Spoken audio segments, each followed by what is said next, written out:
Countess Wachmeister brings a book from Sweden, read by Dave Marsland of Cardiff Theosophical Society.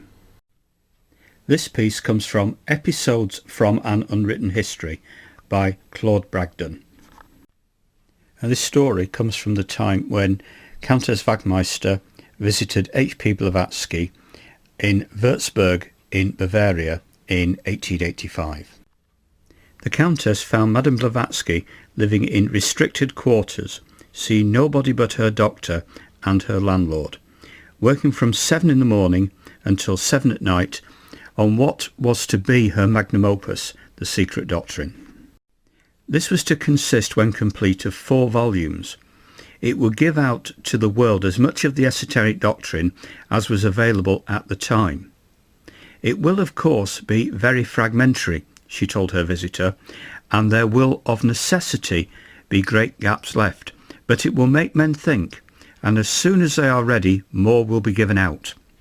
But, she added after a pause, that will not be until the next century, when men will begin to understand the book intelligently.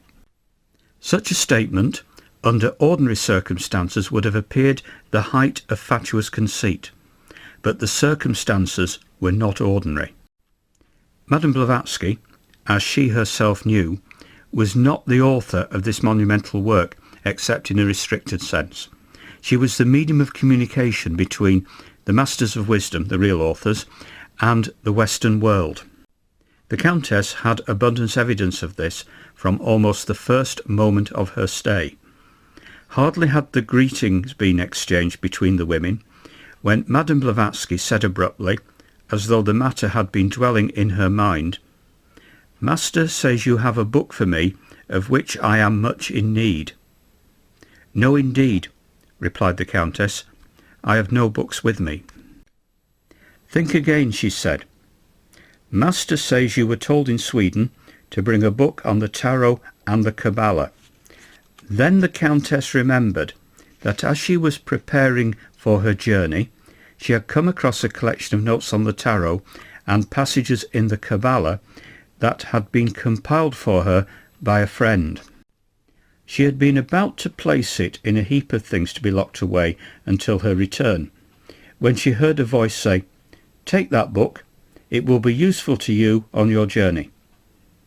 At this, she had changed her mind and had laid the book in the bottom of one of her trunks, thinking no more about it until the incident was recalled in this astonishing manner. But this was not the end. When she returned from her room with the volume, which she found tucked away just where she remembered putting it, Madame Blavatsky made a gesture and cried, "Stay, do not open it yet.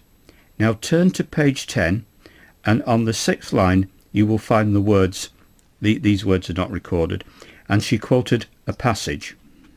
The Countess opened the book, which, as has been said, was no printed volume, of which there might be a copy in H.P.B.'s possession, but a manuscript compilation, and on the page and at the line indicated she found the very words that had been quoted. To the question why she had wanted the book, H.P.B. replied, "For the secret doctrine. Master is collecting material for me. He knew you had the book and told you to bring it that it might be at hand for reference."